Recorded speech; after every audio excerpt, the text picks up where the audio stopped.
جی السلام علیکم، امید ہے کہ آپ سب لوگ خیریت سے ہوں گے۔ کچھ ٹی وی اینکرز کو پیسے دیے گئے، ان کو ہائر کیا گیا کہ وہ میرے خلاف پروپیگنڈا کریں۔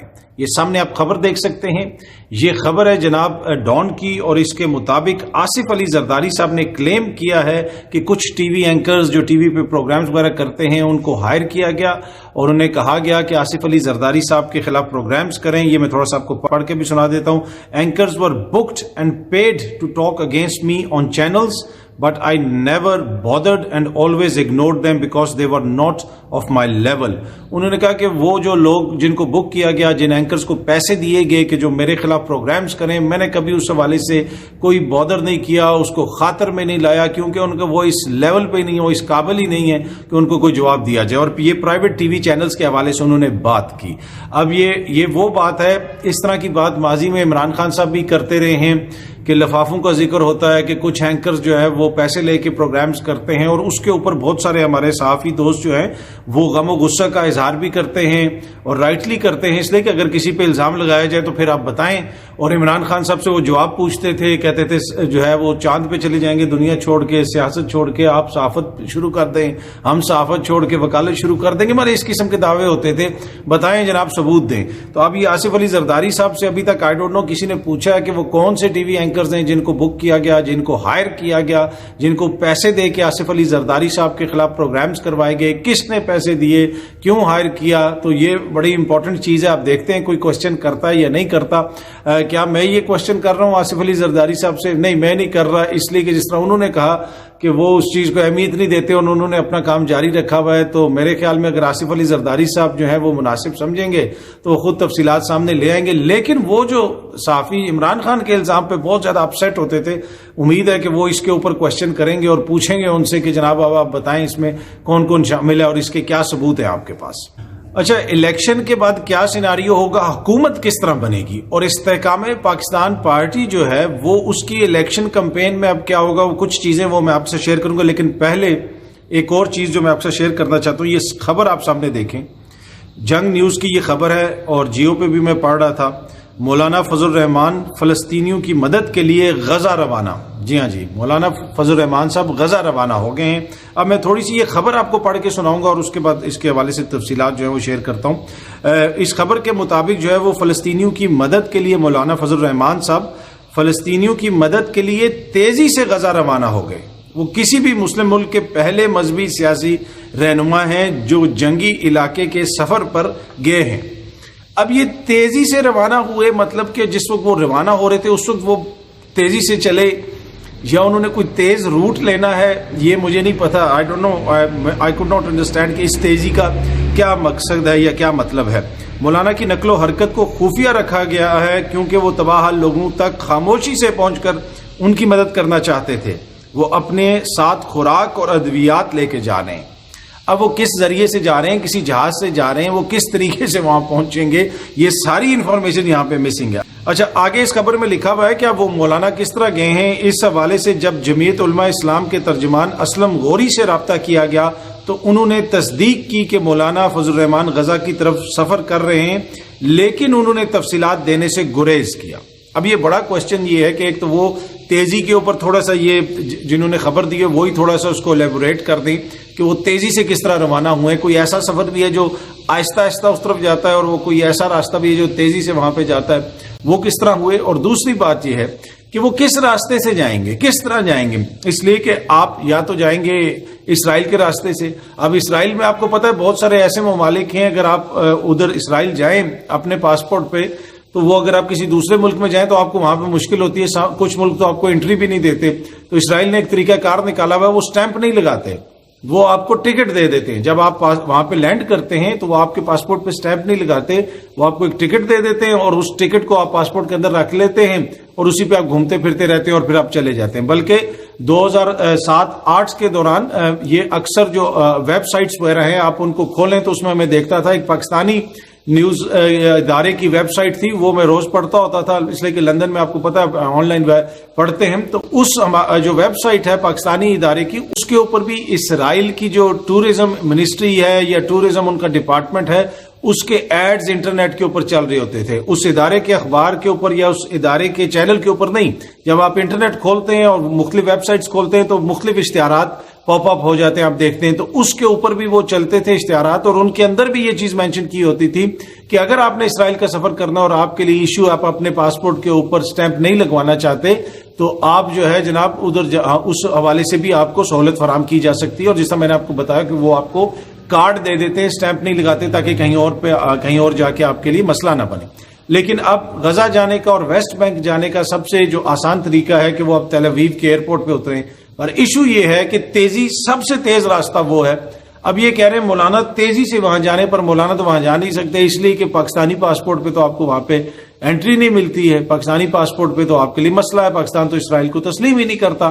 تو اب وہ کس راستے سے جائیں گے؟ دوسرا غزہ کا جو راستہ ہے وہ بند ہے، ادھر سے سارا جو ہے وہ بند کیا ہوا ہے، ادھر سے اسرائیل نے بند کیا ہوا ہے، ادھر سے کراسنگ جو ہے جو ایجپٹ سے کراسنگ آتی ہے وہ بھی بند ہے. تو یہ واضح نہیں ہے کہ وہ تیزی سے کس راستے سے جا رہے ہیں، ان کا جو تیزی کا یہ سفر ہے وہ کس طریقے سے طے کریں گے وہاں پہ پہنچ کے. obviously جب وہ پہنچیں گے تو یقیناً ویڈیوز سامنے آ جائیں گی، مولانا وہاں پہ یا مدد کر رہے ہوں گے یا ان کے ساتھ جو بھی چیزیں گئی ہیں تو obviously وہاں پہ وہ حکام سے بھی ملیں گے. تو امید ہے کہ اگلے 2-4 دنوں کے اندر جو ہے وہ ویڈیوز وہاں سے آ جائیں گی اور تفصیلات سامنے آ جائیں گی. لیکن ابھی یہ جنگ کی خبر ہے اور اس خبر کے مطابق مولانا تیزی سے غزہ کی طرف روانہ ہو چکے ہیں. جو بھی اپڈیٹس آئیں گی ہماری کوشش ہوگی کہ اتنی ہی تیزی سے آپ کے ساتھ شیئر بھی کی جائیں. اچھا، اگلی چیز جو میں آپ سے شیئر کرنا چاہتا ہوں وہ یہ ہے کہ استحکام پاکستان پارٹی کی کیا سیاسی حکمت عملی ہے اور اگلی جو حکومت ہے وہ کس طرح بنے گی، اس میں کس پارٹی کا کیا کردار ہوگا، کیا کچھ سوچا جا رہا ہے وہ میں آپ کو بتاتا ہوں.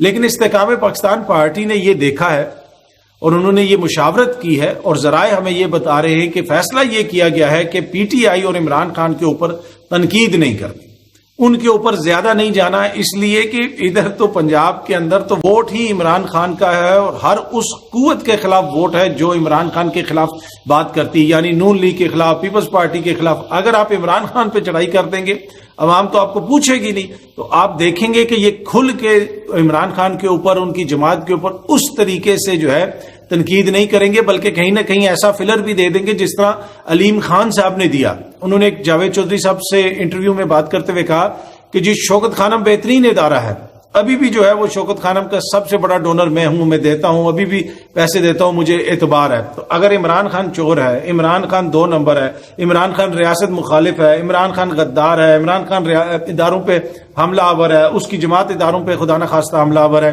تو پھر وہ ایک ایمانداری سے ایک ادارہ کس طرح چلا سکتا ہے؟ پھر وہ ایمانداری سے وہاں پہ ایسے لوگوں کو میرٹ پہ کیسے ریکروٹ کر سکتا ہے؟ ڈاکٹر فیصل کی انہوں نے بڑی تعریف کی، تو ڈاکٹر فیصل کو کوئی جو ہے وہ کسی نے تیزی سے کہیں اور سے ریکروٹ کیا تھا. یہ سارا سسٹم تو عمران خان نے بنایا نا. پر یہ میں نے جس طرح آپ کو پہلے بتایا کہ ان کو پتا ہے جماعت کے اندر یہ چیز بالکل مشاورت ہوئی ہے کہ پی ٹی آئی کا ووٹ بینک ہے. لوگ ان جماعتوں سے جنہوں نے 16 ماہ میں حکومت کی ہے بالکل کسی صورت میں بھی ان کو دوبارہ قبول کرنے کے لیے تیار نہیں ہے. آلدو کہ استحکام پاکستان کے 2 سینئر لیڈران آخری دن تک کابینہ کے رکن رہے اور انتہائی ذمہ داری سے انہوں نے اپنی ذمہ داریاں ادا کی. اون چودھری صاحب نے اور لنگڑیال صاحب نے، یہ شہباز شریف صاحب کی کابینہ کے رکن تھے، مشیر تھے، انہوں نے کوئی استعفے نہیں دیے، آخری دن تک یہ اس میں بیٹھے رہے. پھر ہیلی کاپٹر بھی بھیجا گیا میاں صاحب کے لیے، لیکن پتا ہے کہ میاں صاحب کو ہم ہیلی کاپٹر تو بھیج سکتے ہیں لیکن میاں صاحب کے ساتھ چل کے ہمیں ووٹ نہیں مل سکتا.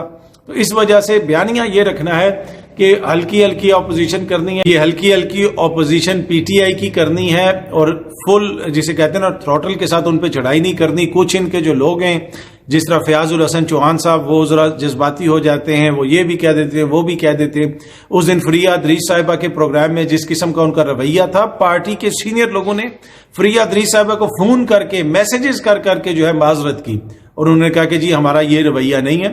آنے والے دنوں میں آپ دیکھیں گے کہ یہ اس طرح نہیں کھل کے پی ٹی آئی کو، عمران خان کی ذات کو، ان کی اہلیہ کو اس طرح ٹارگٹ نہیں کریں گے جس طرح دیگر جماعتیں کرتی ہیں یا نون لیگ والے کرتے ہیں. لٹ کے کھا کے پاکستان، گوگی، پنکی، اس ٹائپ کی جو باتیں ہیں وہ تھوڑی بہت تنقید تو ہوگی لیکن کھل کے نہیں کریں گے. اور کیوں نہیں کریں گے اس کی وجہ میں نے آپ کو بتا دی. اچھا، اب اگلی حکومت کس طرح بننی ہے اس کے حوالے سے پلاننگ یہ ہے کہ جناب 70 سے 80 تک سیٹیں نون لیگ جیت جائے گی. کچھ سیٹیں جو ہے 40-45 کے قریب سیٹیں جو ہے پیپلز پارٹی والے نکال لیں گے اور اس کے ساتھ ساتھ جو ہے کچھ سیٹیں جو ہے استحکام پاکستان پارٹی کو دے دی جائیں گی، یعنی وہ جیت جائیں گے جس طرح وہ جیتیں گے. ان کا جتنی سپورٹ ہے اس وقت گراؤنڈ میں وہ آپ کو بھی پتا ہے، مجھے بھی پتا ہے. ان کے کینڈیڈیٹس کے حوالے سے یہ تاثر قائم کیا جائے گا کہ یہ بڑے مضبوط کینڈیڈیٹس ہیں. تو جو مقامی سطح پہ لوگ ہیں ان کو یہ کلیئر میسج بھیجنا ہے. مختلف جگہوں پہ آپ کو پتا ہے کہ برادری کی سیاست بھی ہوتی ہے، پھر لوگوں کے مسائل ہوتے ہیں، تھانہ کچہری، ڈفرینٹ مسائل. تو وہاں پہ یہ تاثر قائم کرنا ہے کہ جی یہ جو کینڈیڈیٹ ہے یہ اگلی حکومت میں شامل ہوگا، یہ حکومت میں چل رہے ہوں گے، تو لہٰذا ان کو سپورٹ کریں تو مدد آپ کو ملے گی آنے والے سسٹم کے اندر بھی. اگر آپ چاہتے ہیں کہ آپ ریلیونٹ رہیں تو ان کے ساتھ چلیں. اس طرح کی پوسچرنگ کی جائے گی، اس طرح کے میسیجز دیے جائیں گے تو یہ حکومت اس طرح بنے گی جس میں مین کردار ہوگا نون لیگ کا، وزیر اعظم ہوگا، پھر اس کے ساتھ ساتھ پیپلز پارٹی کا جو ہے وہ صدر ہوگا، اس کے علاوہ دیگر لوگوں کو وزارتیں وغیرہ ملیں گی. اس میں جو مولانا ہیں ان کا صدر بننے کا جو خواب ہے وہ تیزی سے دوبارہ ڈوبتا ہوا نظر آ رہا ہے. اب یہاں پہ اب یہ ڈیپینڈ کرتا ہے کہ مولانا اس کو کس طریقے سے نیگوشیٹ کریں گے. ماضی میں ان کے صدر بننے کی بات ہوتی رہی، اس پہ مشاورت ہوتی بھی رہی. اب مولانا پی ڈی ایم کے سربراہ بھی رہے، ان سب کو اکٹھا لے کے چلتے بھی رہے. اگر ان کو صدر بنایا جائے تو میرے خیال میں یہ ایک اچھا جیسچر ہوگا. لیکن کیا پیپلز پارٹی اس کی اجازت دے گی؟ کیا نون لیگ اس چیز کے اوپر تیار ہوگی؟ تو یہ اب دوبارہ مولانا صاحب کا جو صدر بننے کا پتہ ہے اس کو کاٹنے کی کوشش کی جا رہی ہے. لیکن اگر فری اینڈ فیئر الیکشن ہوتے ہیں تو ان سب کا پتہ کٹ جائے گا. یہ سب جو ہے کیا اتنی سیٹیں جیت سکتے ہیں؟ پنجاب کے اندر جو لوگ اس جماعت کے اوپر تنقید نہیں کر رہے کھل کے، کیونکہ ان کو پتا ہے کہ جناب پھر ووٹ نہیں پڑنا ہمیں، تو وہ جناب کس طریقے سے وہاں پہ جیت جائیں گے؟ کس طریقے سے ان کے کینڈیڈیٹ اتنے مضبوط ہیں؟ آپ سب لوگ باشعور ہیں، پڑھے لکھے ہیں، پاکستان کو سمجھتے ہیں. اپنے اپنے حلقے میں جا کے سروے کریں، کچھ اور نہ کریں. اپنے جس محلے میں رہتے ہیں آگے پیچھے گھوم کے جناب 1-2 کلومیٹر آپ دیکھ لیں، آپ کو پتا چل جائے گا کہ وہاں پہ پوزیشن کس کی مضبوط ہے. تو پھر یہ کس طریقے سے جیتے گی استحکام پاکستان کی لیڈرشپ؟ لاہور سے آپ مجھے بتا دیں کون سا حلقہ ہے جہاں پہ پی ٹی آئی کے مقابلے میں، نون لیگ کے مقابلے میں جناب وہ جیت جائیں گے؟ اب ایک بات یہ بھی کی جا رہی ہے کہ کچھ حلقوں میں نون لیگ ان کے خلاف اپنے کینڈیڈیٹس کھڑا نہیں کرے گی. اب یہ کہتے ہیں کہ ٹوٹل ہم نے الیکشن لڑنا ہے استحکام پاکستان والے نون لیگ کے خلاف، لیکن نون لیگ کے ان کے خلاف بندہ نہیں کھڑا کرے گی. تو یہ سارا وہ ایک طرح سے جو ہے نا پلاننگ کی جا رہی ہے اگلی حکومت کس طرح بنانی ہے. اور یہ بھی ایک دوسرے کو کہا گیا ہے کہ جو ایک دوسرے کے اوپر بھی تنقید کرنی ہے اس کو بہت آگے نہ لے کے جائیں، اس لیے کہ اگلا بھی ہم نے مل کے حکومت بنانی ہے. اب یہ کس طریقے سے مل کے حکومت بنائیں گے؟ الیکشن اس حد تک جو ہے وہ متاثر ہوگا کہ جو ملک کی سب سے بڑی جماعت ہے، جو سب سے پاپولر جماعت ہے، اس کے کینڈیڈیٹس ہی نہیں ہوں گے. پھر ہی آپ بنا سکتے ہیں کہ آپ بتا دیں 80 حلقے بتا دیں ایسے، 70 حلقے بتا دیں ایسے جہاں پہ آپ کہہ سکتے ہیں کہ پنجاب میں پی ٹی آئی نہیں جیت سکتی ہے اور جو یہاں پہ نون لیگ جیت جائے گی. یہ حلقے جہاں پہ 100% کنفرم ہے نون لیگ جیت جائے گی. پیپلز پارٹی کے تو آپ 4 حلقے ایسے نہیں بتا سکتے، 5 حلقے ایسے نہیں بتا سکتے. استحکام پاکستان کا تو آپ 1 حلقہ ایسے نہیں بتا سکتے. لیکن پھر بھی یہ ساری حکومت کی تیاری ہو رہی ہے اور یہی پیغامات ایک دوسرے کو دیے جا رہے ہیں کہ کام زیادہ آگے نہ لے کے جائیں. حکومت جو ہے وہ دوبارہ ہم نے بنانی ہے اور الیکشنز کے بعد بنانی ہے. اب الیکشنز کی آپ کو پتہ ہے تاریخ آ گئی ہے اور اسی تاریخ کے اوپر ہوں گے، کسی کو اس میں شک شبہ نہیں ہونا چاہیے. سپریم کورٹ نے فیصلہ دے دیا. لیکن 2 صوبوں کے اندر جو ہے جو الیکشنز نہیں ہوئے، جو آئین کو روندا گیا، وہ جو ہے اس کی چیز ابھی بھی کلیئر نہیں ہے. ان لوگوں کے خلاف کیا ہوگا؟ پہلے سپریم کورٹ کا ایک فیصلہ آ چکا ہے، اس میں کہا گیا تھا کہ 14 مئی کو الیکشنز ہوں، لیکن الیکشنز نہیں ہوئے. اب کسی بھی عدالتی فیصلے کے نتیجے میں اس چیز کو ایڈریس کیا جانا چاہیے، عدالت کو ان سے پوچھنا چاہیے. اس لیے کہ عدالتیں جو ہوتی ہیں وہ آئین اور قانون کی پاسداری کو یقینی بناتی ہیں، اور ہمیں پورا یقین ہے کہ آئین اور قانون کی پاسداری کو عدالتیں یقینی بنائیں گی. اور یہ چیز یقیناً ایڈریس ہوگی کہ جناب یہ 2 صوبوں کے اندر الیکشنز کیوں نہیں ہوئے، 90 روز کے اندر الیکشنز کیوں نہیں ہوئے، کیوں ڈیٹ نہیں دی گئی، کیا مسائل تھے، کیوں الیکشن کمیشن نے کہا کہ صدر مملکت سے ہم ملتے ہی نہیں ہیں، کیا ان کے خلاف کوئی کارروائی ہوگی؟ عدالتی فیصلے جو ہیں وہ آئین اور قانون کی عملداری کو یقینی بناتے ہیں. وہ آئین اور قانون کو ہضم کرنے کی کوشش میں پھکی یعنی ہاضمہ تیز کرنے والی دوائی کا کردار ادا نہیں کرتے. ان کی مدد سے آئین کو ہضم نہیں کیا جاتا.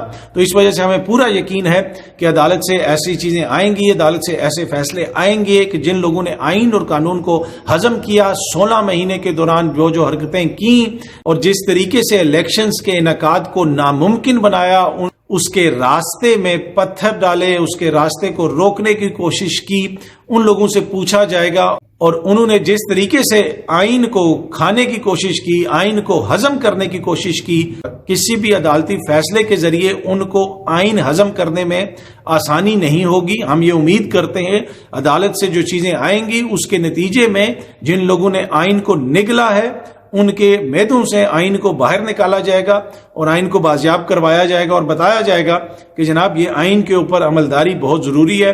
بڑا اچھا فیصلہ آیا معزز عدالت سے، اب آ چکی ہے الیکشن کی ڈیٹ، لیکن کچھ چیزیں ایسی ہیں جو ابھی کلیئر نہیں ہیں۔ وہ میں نے آپ کو بتا دیا کہ جو لوگ ذمہ دار تھے، چاہے وہ پچھلی حکومت کے تھے، موجودہ حکومت کے ہیں یا اس سے پچھلی حکومت کے ہیں، جن کی وجہ سے آئین کی اس طرح ایک طرح سے آپ جسے کہہ سکتے ہیں توہین کی گئی، کیا ان کے لیے بھی کوئی کانسیکوینسز ہوں گے؟